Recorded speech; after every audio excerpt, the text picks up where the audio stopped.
Cooked okay, goddammit.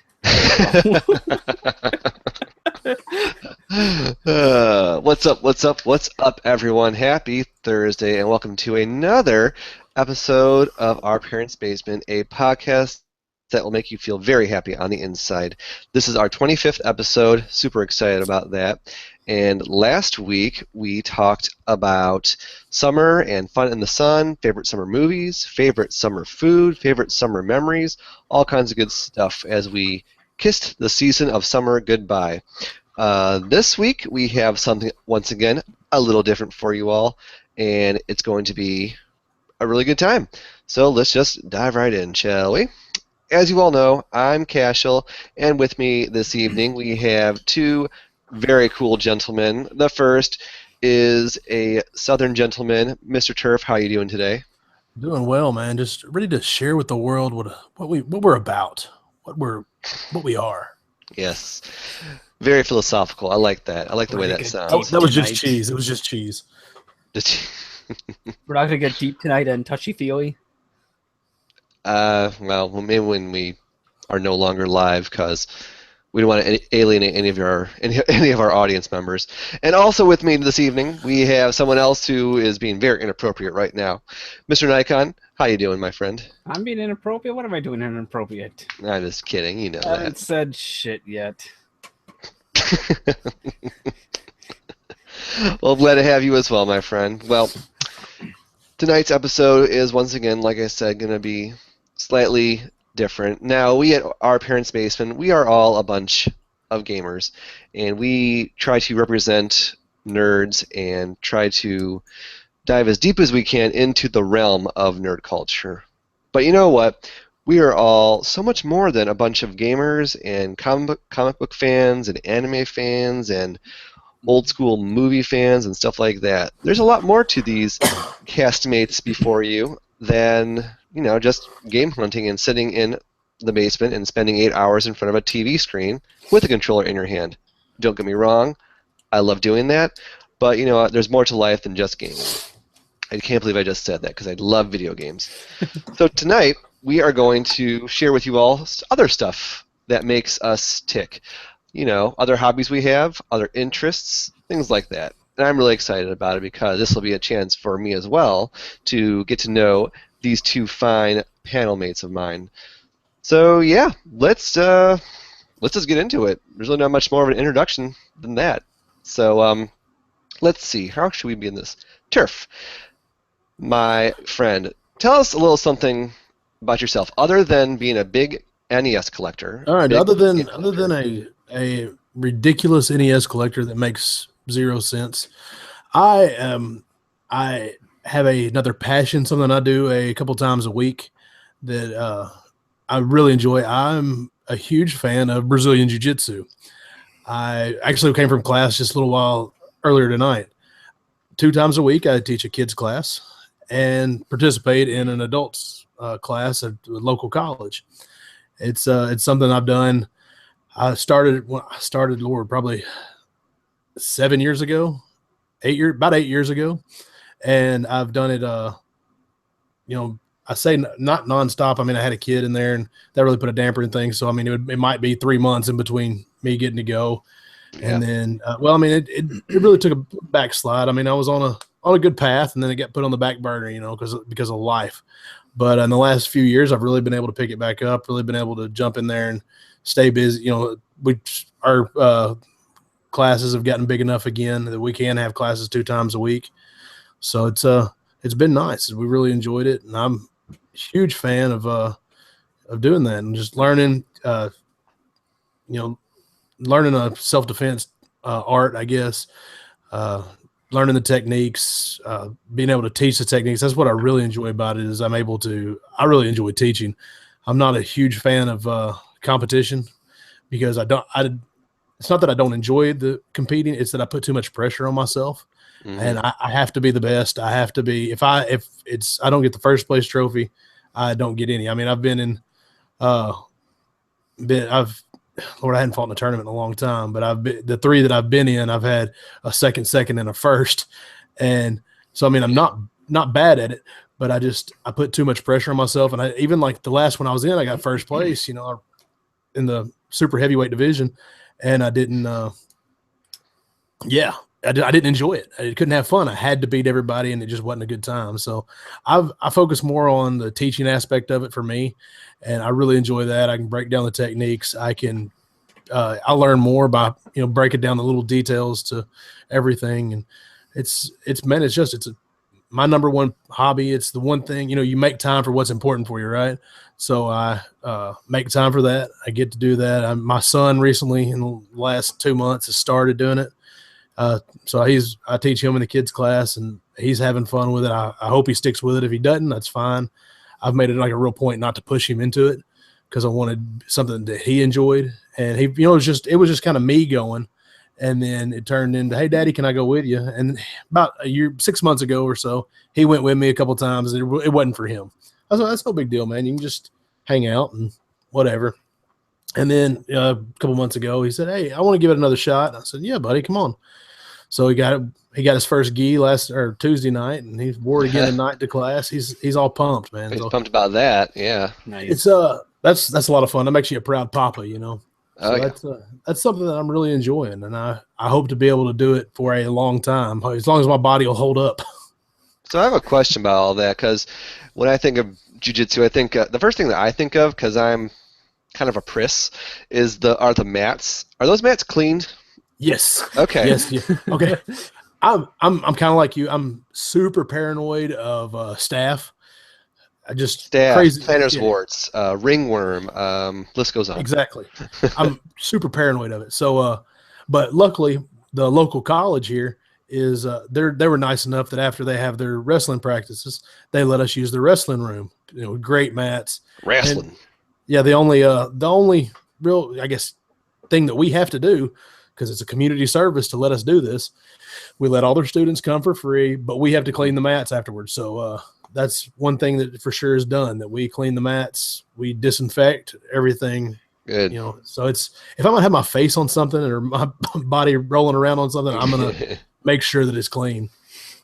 Yeah, my mom used to own a gym, and whenever I would go there in the after hours, the first thing she would always ask me was not how was your workout, not did you have fun, but did you clean off the equipment? So, right there with you.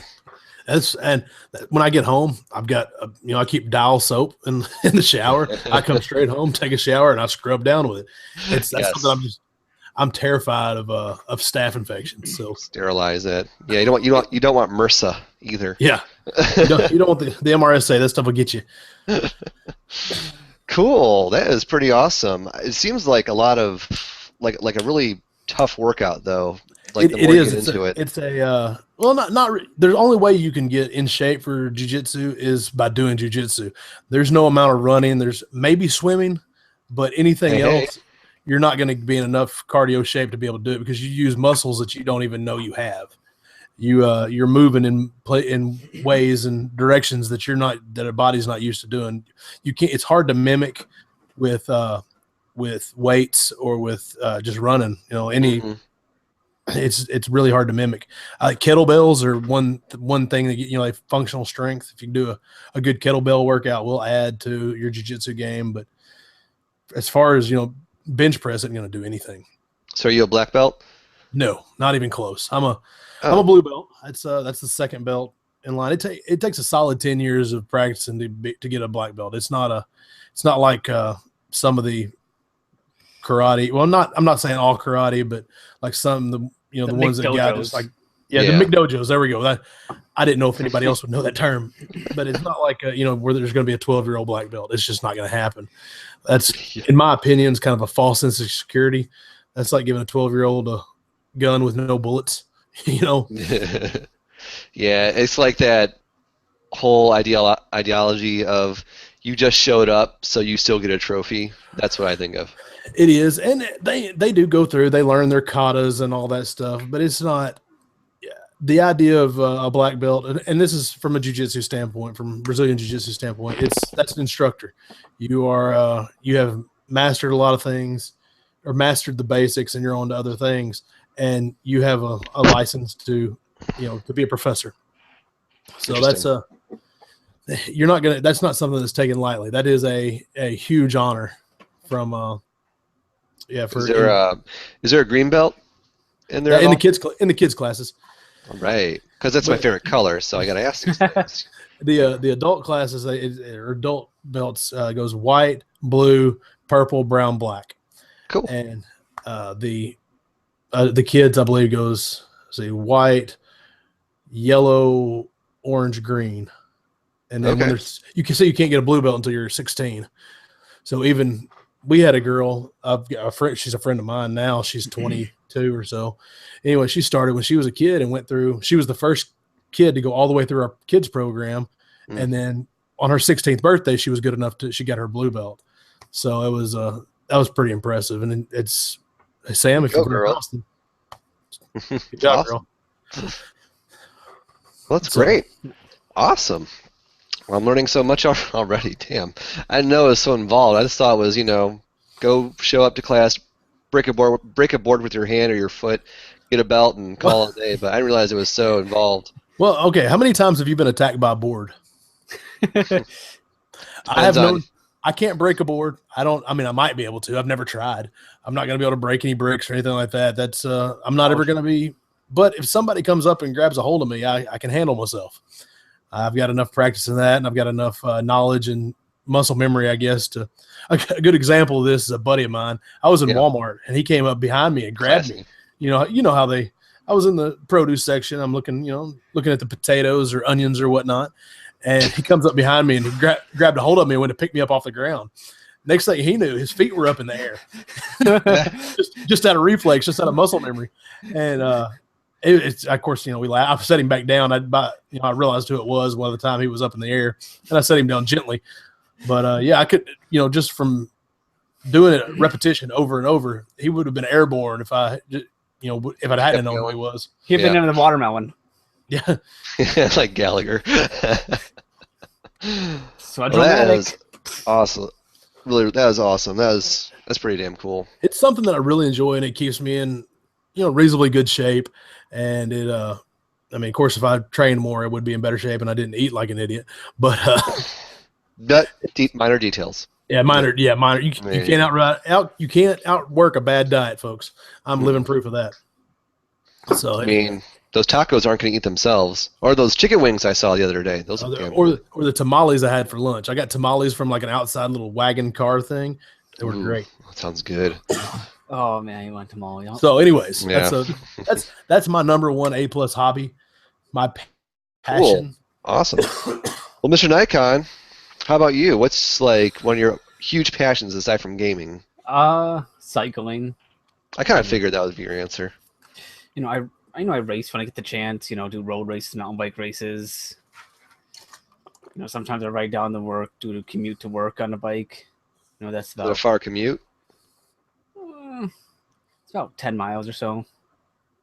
It's not that bad. Well, on a bike, that doesn't seem too bad.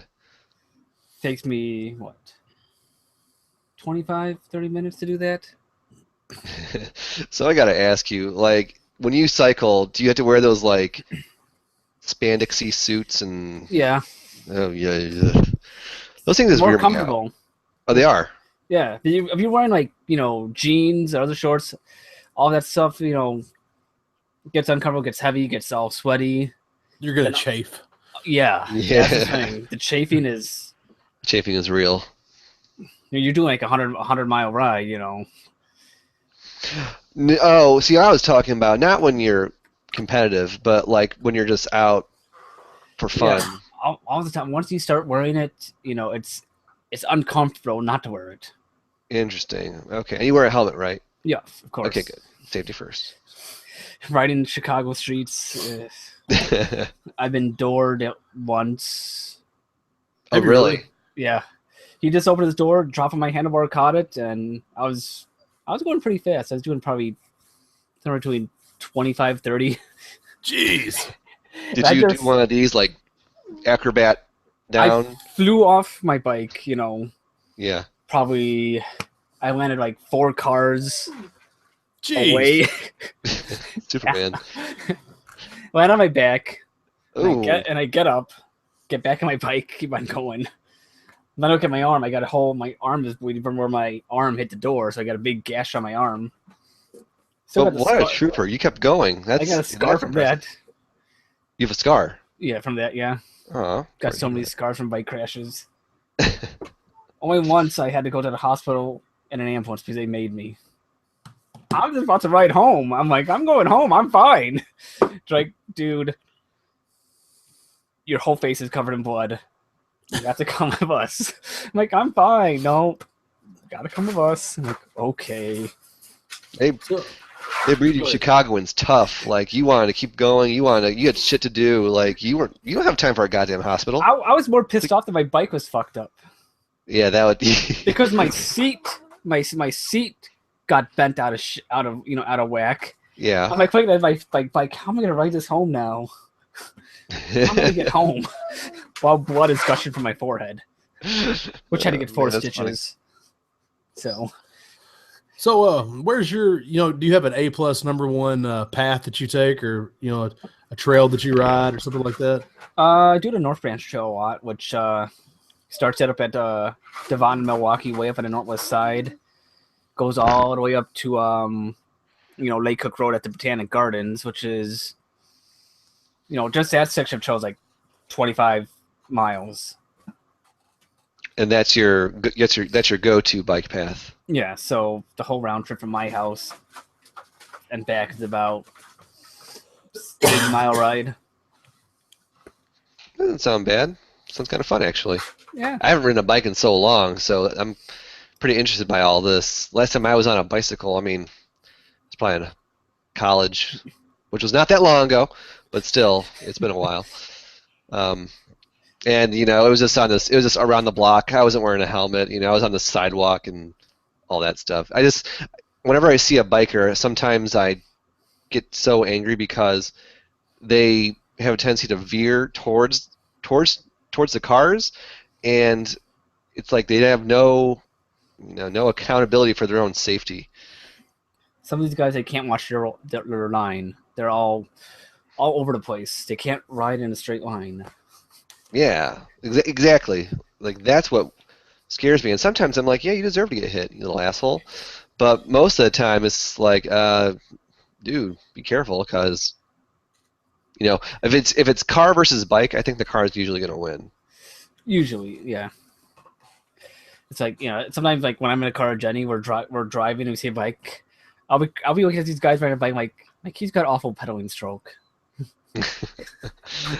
I didn't realize there was a stroke for pedaling. Yeah, you want to pedal in circles, which is, you pedal down on your upstroke. It's like you're scraping, dog shit off your shoe.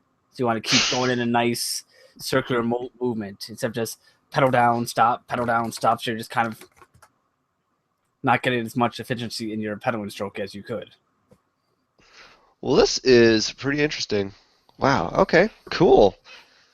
So we have Turf, who is the martial artist, and we have you, MrNikon, who is the cyclist. And I really don't have I don't have much. I like to swim, but last time I was on swim team, I was a kid. Did you cause trouble at a Brazilian gas station ever? No. No, I was gonna make a joke about my first Brazilian, but that's inappropriate. But go for it. Nah, it's all good. What are we worried about being inappropriate?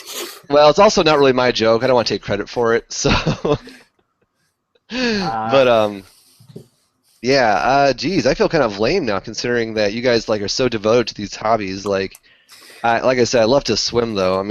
Make something up. And what was that, MrNikon? Make something up. Oh no, I got other hobbies, but what I'm talking about is, Turf. Like, when he talks about Brazilian Jiu-Jitsu, his eyes light up, and when you talked about cycling, your eyes lit up as well. And if I were to talk about other things I do, like, I don't know, going to the fitness center and working out, actually that's one of my least favorite things to do, but I do it anyway because it's important. It's good for, I want to stay healthy. And I don't want to, look at myself in the mirror and be like, ugh, fuck, that's not cute. So that's the main reason why I do physical activities.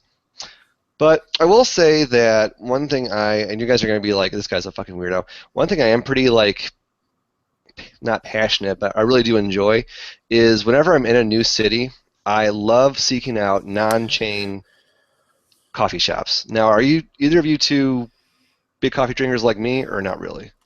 Not too much for me. I'm not a coffee drinker, but I do the same thing with restaurants. If I'm in a new town, I don't like to go to chains. Yeah. And fun fact, when we met up for the Louisville Arcade Expo, we went to O'Charlie's the first night, but fine Princey's. It's all good. But yeah, like, I love going to the non-chain restaurants and just, or coffee shops in this case, and just trying new blends, new brews, new grounds, that whole thing. I mean, I'm not gonna lie. Sometimes I think about how fun it would be to actually open up my very own cafe, my very own, like, be my very own barista. But it looks like, but then I realize that's how much work's involved, and I'm like, no, I'll just go and visit these places. Kashell's Coffee. Oh, with a K. It's got a ring, yeah. Yeah, it does. God damn it, MrNikon. Now you're giving me the itch again to do that. But yeah, where I live in Nashville, first of all, I should say Nashville is growing like crazy, and with that growth comes a bunch of new restaurants and bars and hangouts, and with that comes new places to get, your morning Java. So I am thoroughly enjoying just exploring the city and seeing what's new what I will never return to again, and what can become my new go-to coffee place, things like that. So yeah, whenever I go somewhere new, and kind of like Turf, if there's a new restaurant involved as well, I'm so down. Who wants to have the same thing, all the time? There's so many Applebee's everywhere. Fuck that place. So many McDonald's Eye. Yeah. There's so many McDonald's in Chicago. I think Chicago has the most McDonald's locations than anywhere else in the whole world. Are you for real? Or are you like? I'm for real. Oh, really? Yeah, there are. Geez, how many are there in Chicago? There's a lot. Way too many. I haven't been to a crack Donald's in a long time, so I'm very proud of that fact, because it's not good for you. Well, back to what do you look for when you're going to these new coffee shops? What makes a good coffee shop? A good coffee shop has, the first thing I always look for is the customer service.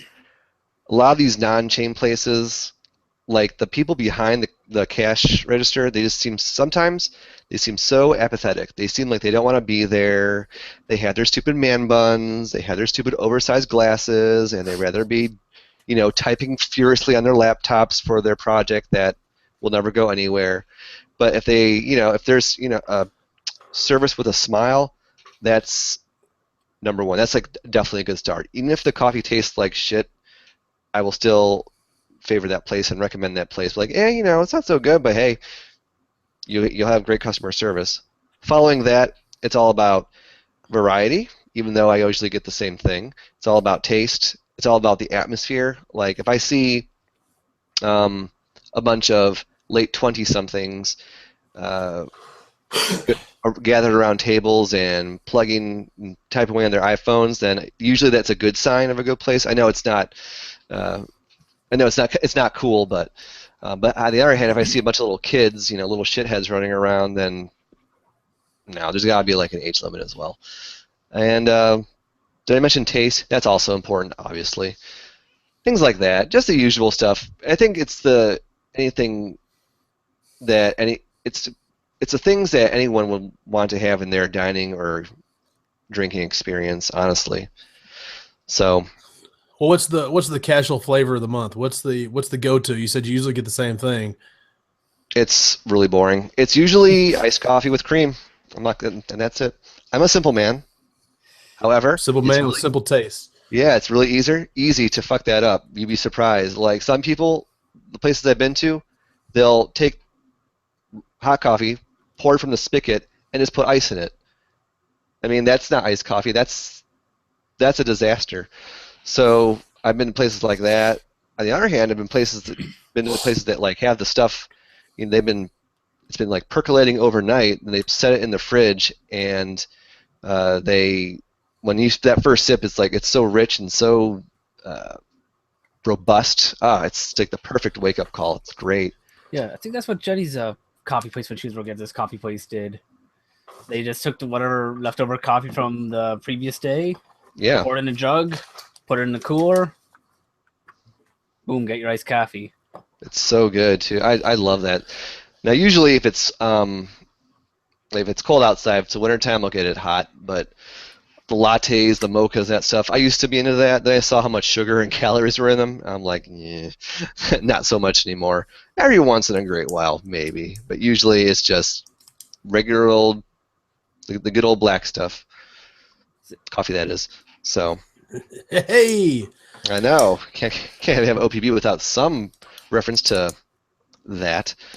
But yeah, well, what about you, Turf? When you go to look for a new dining establishment, because I know you travel a lot for work, for one. Yeah, well, whenever I go, I like to try out new stuff, and I have a pretty wide palette, I guess. There's a lot of things that I like, so it's not really. As long as it's something good, I don't know. I can't put my finger on it. I mean, yeah, I like going to a good wing place. Oh yeah. I like going to like a taco place. I like Mexican food, or even a new take on Mexican food. You know, like there's a place that I went, or in Fayetteville, it's called Tacos for Life, and they had a jerk chicken taco that was great.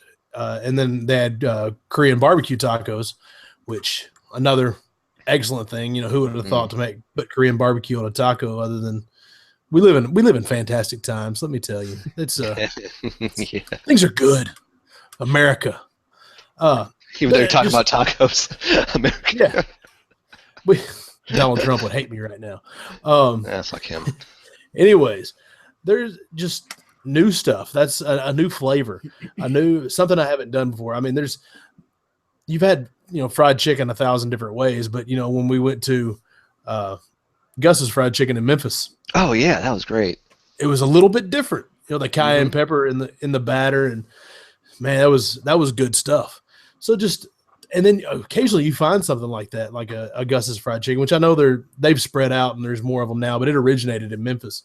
Okay. So I know there's one in Little Rock. I think there's one maybe in Dallas. There's one here in Nashville as well. Yeah. They that originated where you went, I believe, in that little hole in the wall. So I gotta say, good. America, like when Turf suggested, let's go to Gus's. I'm like, okay, cool, Gus's, awesome. I'm a local now, and we get there and we're in this I see like a couple of prostitutes just meandering on by, and That's how you know it's a good place. Yeah, see some people like missing a few rows of teeth. I was like, God damn it, what did Turf get me into? But as soon as we sat down, as soon as we got our food, all was good. That was the best fried chicken I have had in a long time. That's good stuff. Gus's is good stuff. It was great. And, we have I love going to and it's another thing I like doing when I go to these restaurants. So I always order whatever local beer they have. Oh hell yeah! So that's something that I always enjoy doing. Is like when we went to Louisville, they had some local stuff there that had it was aged in a whiskey barrel, so it had like a bourbon barrel. It had a little whiskey tank to the. Wait, no, sorry, that was Lexington, Kentucky. That wasn't Louisville. Sorry, that was a different trip I was on. Anyways, it was just something different, man. Something local, something unique, and I really enjoy that whenever I travel, to be able to try new things, to try the new beers, because let me tell you what you do, you don't do. I went to a place in St. Louis, or just outside St. Louis, in Wentzville, Missouri, and I said, well, just bring me whatever you have local. I didn't think. I'm in St. Louis. Budweiser is local. Is it really? Oh, you're right. So they're like, well, we have Budweiser. I'm like, not exactly what I meant. They got to have more than Budweiser. They did. They had some microbrew from around there. But yeah, that was apparently I wasn't the first person to ever ask that. So the waitress had a real quick snap on that one. She's like, well, Budweiser, it's local. So yeah, I guess Bud Light is too. So was Busch Light. So it was Busch Light. Oh God, that's like almost as bad as Natty Light or Keystone Light. Ugh. I Isn't Natty Light in a Bush product too? I think it's what's the lower down the ladder than Bush I don't Light. know. It's cheap, and that's what the college kids drink. That's all they can afford. Good old financial light. How about Yeah, the worst financial. beer I ever had? The Beast. What? No, American. It is horrible. It tastes like vinegar. It's called American? It's called American. It's the I worst never beer. heard of it. It is. There's this one bar. They have punk rock Monday nights here in Chicago called Delilah's. $1 cans. Oh Jesus! It is fucking horrible, man. But after like the fourth or fifth, you're like, I don't care. I'll have another. This is cheap. It's effective. Oh, man. Yeah, you can get in some real stinkers sometimes, but it's pretty fun. It's just, and a lot of it you'll get the local stuff that's brewed with different things, at like the different times of the year. There's, I guess Memphis has Pyramid beer. There's a lot of beers here in Arkansas, believe it or not. We've got Lost 40 Brewing Company in Arkansas that's really good. We have Diamond Bear that's brewed in Little Rock. They've got a really good pale ale. Just in everywhere I go, I try to get whatever's local. It's hard to find a local beer in Las Vegas. Of course, I didn't venture very far from the Strip, so that may have been why. But nothing on the Strip has anything local. No, it's big. I'm actually not surprised by that. So, well, Mr. Nikon, you being in Chicago, I mean, Turf was talking about trying new places whenever he is out and about on his travels, but with Chicago life, new places probably seem to be popping up, every time here, you blink. So that must be pretty cool. Oh yeah. I wonder how many new restaurants pop up around here. That's I just go to new restaurants here. I don't travel too much, so I don't get a chance to try new stuff. So I just try new stuff here. But talk about Mexicans. There's lots of good Mexican restaurants here in Chicago. So that's kind of shocks me. You think Chicago, you think pizza, you think hot dogs. Was it? Don't you have like a beef sandwich or something? Yeah, Italian beef. That's right for dinner. Italian beef. That's what it was. Jay's beef. That's right. Went tonight for dinner. It's right across the street from school. You should, since you plugged their restaurant, they should plug our show, by the way. Oh, announcement real quick. The business cards are on their way, so I'll be sure to distribute them to you, and you guys can hand them out to the various restaurants you go to.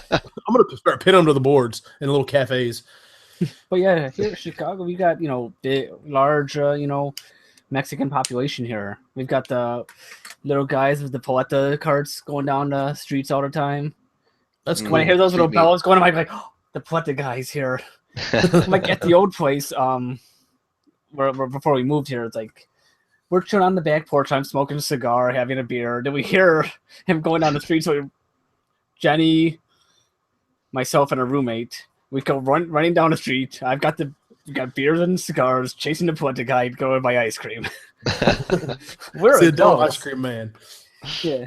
There's that big story about this one paleta guy down in a little village where I guess his daughter just died. He's got to start raising his grandkids, and he is 82, 83 years old. Got a GoFundMe account set up to help him raise money, and it's got over 300,000 so far. Oh wow! See, how these people get their GoFundMe funds, and all I got was like $10 from you, Mr. Nikon, when I wanted to buy Panzer Dragoon Saga back in the day. I mean, what's their secret? I don't know. I don't know. They have more of a heartfelt story, man. He's trying to raise his grandkids. I had a heartfelt story. I was trying to play this game that was crazy priced, and You're not an 85-year-old man pushing an ice cream cart down the street trying to make like $50 a day. You're right. I'm not that. I should have made up some story like a Make-A-Wish Foundation. Last wish is to play Panzer Dragoon Saga. But dream big. I just another about Chicago food here. That we talked about tamales earlier. We'll go to the bars. Look in the bar, and you have these guys. They come in with coolers, with Ziploc bags full of tamales. You get like 6-7 tamales in a bag for $5. Nice. They are the best tamales you'll ever have. God, there's just so much I want to do when I visit you and Jenny in Chicago at some point. Like, if all this stuff you talk about, like, there's not gonna be enough hours in the day to get it all done. Like the tamale guy, he's got like a tracking thing, so people could track where he is, and so they can see, okay, he's in this area. We should go to this bar. We'll get some tamales. Oh man, that's you got great. places with the so many different cultures coming together, like Chicago. I mean, probably next to New York City, it's probably the biggest melting pot, in the United States. Oh yeah. So y'all have a large German population, large Polish population. Oh God, Polish population. So you've got all these different, the Mexican population. You've got this huge conglomeration of people, coming together, and everybody brings a little bit of their own to make it Chicago. That's really cool, man. You get a little flavor from everybody. You were born and raised there. That's awesome. Yeah. I grew up in a pretty much big Polish neighborhood. So I grew up on the north side or the south side? Northwest side. Okay. Yeah, So safer area, right? Yeah, it's okay. It's not bad. It's not. It's safe, I guess. Let's worry about that. And one thing I'm wondering, I know that Chicago has them, and then in my neck of the woods, there's one or two, and in my hometown of Cleveland, Ohio, there's a couple of them. But Turf, in Arkansas, are there any of the quote-unquote barcades popping up near you? No, there was one that was supposed to take off in Little Rock.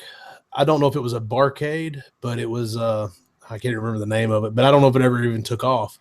Mm-hmm. But there is a retrocade in Fayetteville. It's called Arcadia, like ARK, Adia. Yeah. So, anyways, it's that was really, really cool place to go. It's right in that taco place I was talking about. It's right behind it. So I went and ate, and then went over there, and you give them $5 and go in there and play. But no, we don't have any of the barcades. I wish we did, because that's the coolest thing ever. So I know. Barcades here. There's a lot, you said? There's two. Oh, I thought there's more. I figured you had tons of them. There's like 2 or 3 here in Chicago. Is Galloping Ghost one of them? No, they don't serve alcohol. They don't serve food. Oh. They're just a straight arcade. Nice. So, which is fine too. And Dave & Buster's doesn't really count, in my opinion. Oh, fuck Dave & Buster's. You like him? I've been there maybe once or twice, and I don't go there. It's a lot of redemption games. That's what the problem was. It was all tickets. Yeah. Give me some real arcades, man. And those games are rigged to be so short. They have to keep putting money on the power card. Something that. Or you can buy the power and play meal and get an extra 15 credits on your power card. Fuck Dave & Buster's. I don't mind it so much, only because all the other barcades I went to, they didn't have Dance Dance Revolution, and Dave & Buster's did. So yeah, you wouldn't like Galloping Ghost. They don't got DDR. See, that doesn't bother me, because like Galloping Ghost, at least based on your description, sounds massive. Like they have tons of stuff. The barcades I've been to, they're pretty small. I mean, they're fun. Don't get me wrong, I love it, but they're pretty small. So Galloping Ghost still sounds awesome. Yeah, they keep adding games all the time. Like every Monday, do a new game. Like they keep on building to the architecture then too. I mean, how they fit all this in? They're trying to. They're working on it. What's their last game count now? Are you looking it up? Yeah. They've awesome. got. Let's see here. 540. That's a fair amount. That's a lot of. Oh my god. Yeah, I really need to visit Chicago like real soon. They've got WWF Superstars, WWF WrestleFest, WWF WrestleMania. See, I've got WWF Superstars and WWF WrestleFest in my house. So, brother, you're a mean dude. They've got Mortal Kombat 1, 2, 3, 4. And a lot of the guys who are into Mortal Kombat who actually played the capture. The characters. Yeah, I remember you showed me that article. They actually show up into the arcade sometime. That is so cool. I wouldn't usually I don't get starstruck or anything like that, but I might get a little starstruck seeing those guys. And the guy who did programming and did all the stuff for Qbert, Yeah. he stops in every now and then. Nice. He actually signed their cabinet, so That's so cool. There's a place in Oklahoma City, Cactus Jack's. When we went out there for Super BitCon, Mark Termel, one of the designers of NBA Jam, he signed their NBA Jam cabinet. I thought that was awesome. That is so cool. Ah, man. He didn't even ask; he just did it. So it's kind of gangster, kind of rock star. So. Oh, so he's like, "Hey, I'm gonna sign this, and you can't do a damn thing about it." Like, kind of like that. Yeah, and I think they obviously didn't care. Oh yeah, but, they would love it. Yeah, it's cool. But he just did it and then told them. yeah, Gottlieb did Qbert. So, what are some of the coolest places that you guys have traveled then? That is something that if I had more money, I could qualify it as a hobby. Yeah. But I don't have time. If I had more time, I could qualify it as a hobby. Yeah. I love to travel. I love. Somebody put a post on VG Collect. Like where have you traveled to? What places, states, and countries and stuff have you traveled to? I have a pretty extensive places I've been. I went to type them out. I'm like, wow, I've been to a lot of places. I remember that post on vgcollect.com, which is a great website where you can catalog and see all your gaming and game accessories. vgcollect.com. Ding. But yeah, I actually was looking at that topic the other day, and I thought this would be interesting to talk about because I actually am legitimately interested in where you guys have been. But as soon as I asked that, MrNikon was like shaking his head, no, you've never been anywhere interesting? I don't go to many places. I haven't really traveled much. Been to Disneyland. That's cool. 1989. Yes. Last time I was been to Europe, right? Yeah, I did. I took a European vacation for nearly 3 weeks. But that was awesome. I was 21 years old. Oh, and my buddy was in the air, or he's still in the Air Force. Yeah. But I went over and visited him, and we decided we were going to tour Europe in a Dodge Dakota. Of course, a Dodge Dakota is like a small Dodge pickup truck. It was the biggest thing on the road. Of course, we did it like hobo style. We put a mattress in the back and took shifts driving, and we drove all the way up to Amsterdam. That was as far north as we went. Cool. Then we drove as far south as I guess probably Venice, or maybe that may be. I don't know which one's further south: Rome, Venice, Bologna, or Pisa may be the furthest south. Anyways, pizza. But we went to.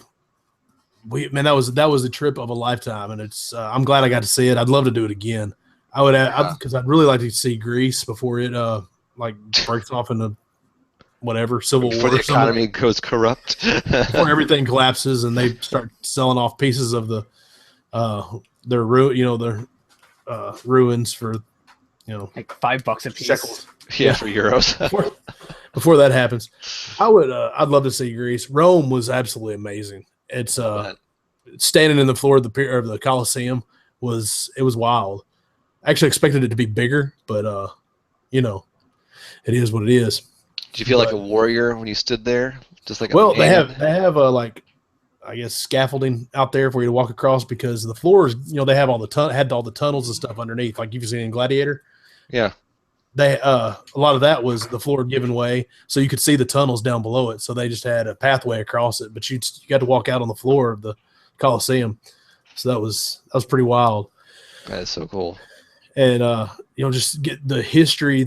I like history. I like things that just it's fascinating that to be standing there, the same place that people have been for 2,000 years. Mm-hmm. It was wild. Man. That sounds like the coolest trip ever. I definitely want to go to Europe at some point. Japan's my number one, destination pie in the sky, but Europe is definitely a close second. So, man, I'm jealous you got to do that, and you just turned 21. So, I bet you throwing them back like we water. did. We enjoyed a few adult beverages. That was one thing that I was like German beer. People aren't joking; it's great.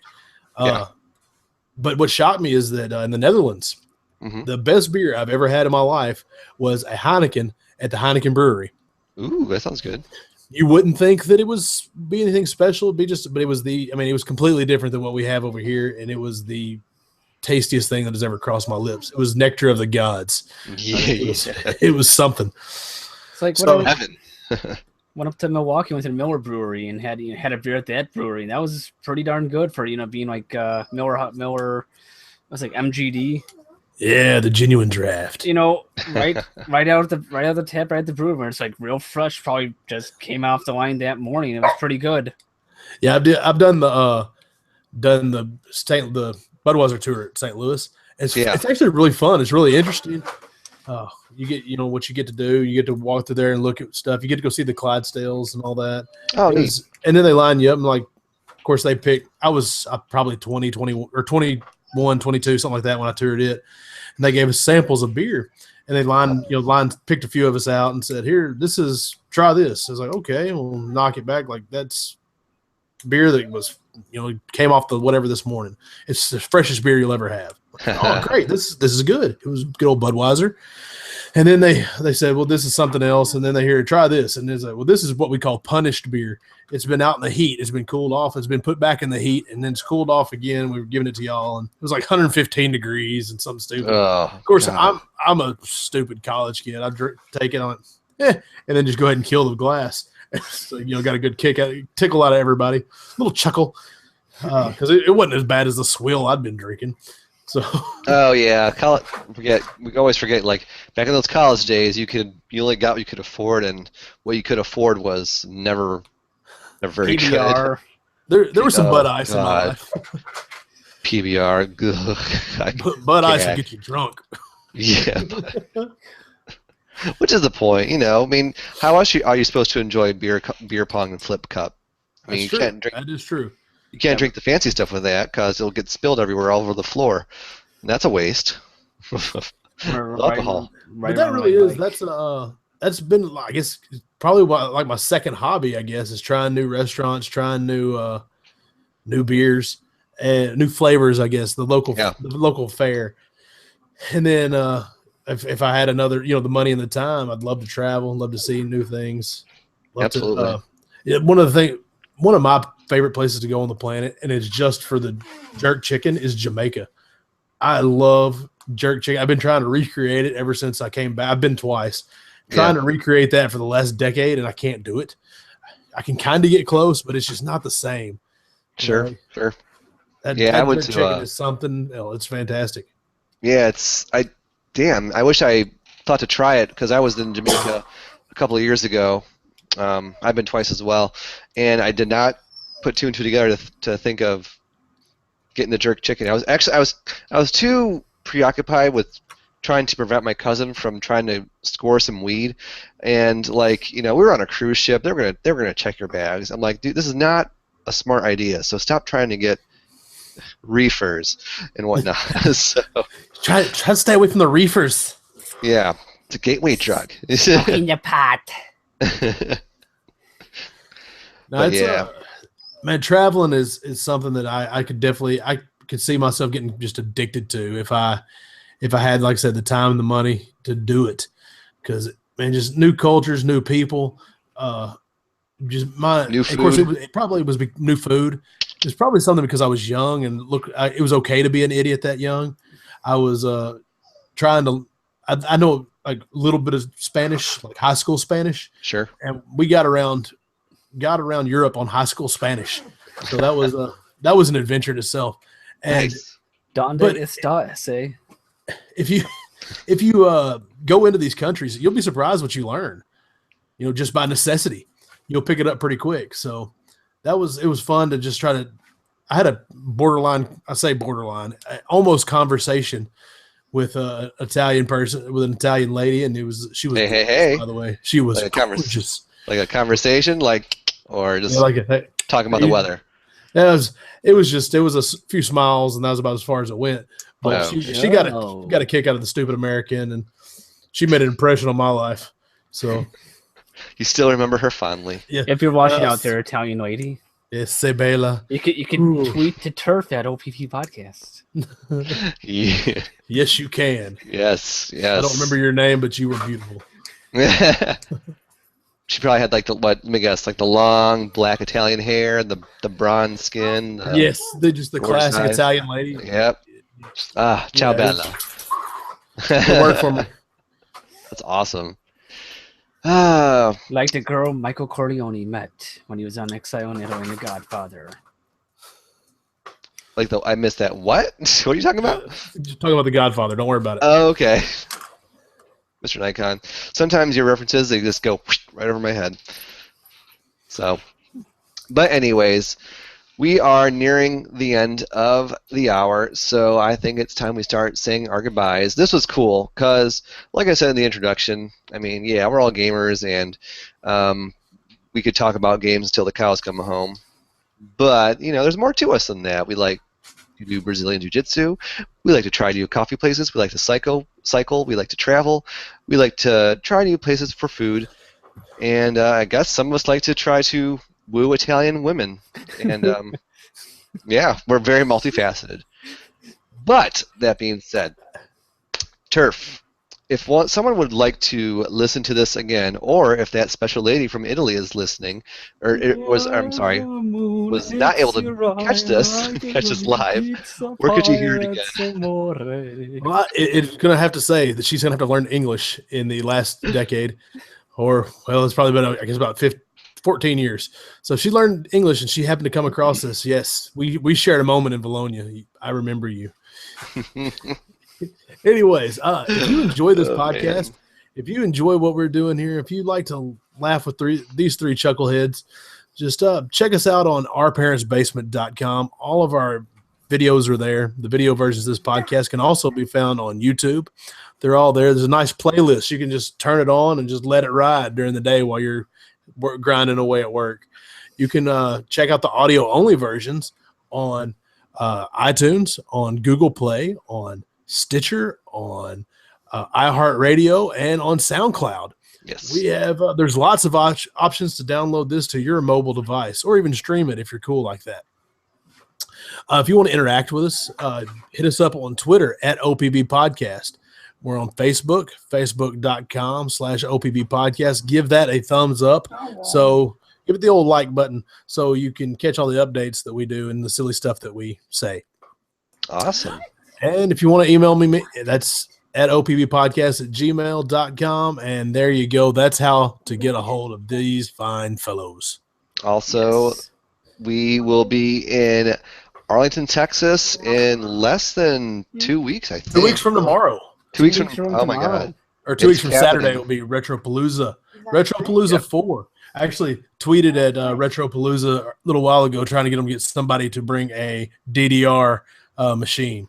So say what? Yeah. Really? So if anybody's going to Retropalooza that stumbles across this and you happen to have a Dance Dance Revolution machine, bring that thing. I believe Mr. Shady J will give you free pass if you bring an arcade cabinet, so to let them use for the weekend. So hit them up at the Retropalooza or at the Shady J with your Dance Dance Revolution machine, because my man Kashell wants to cut a rug. He does. I got some moves to bust out.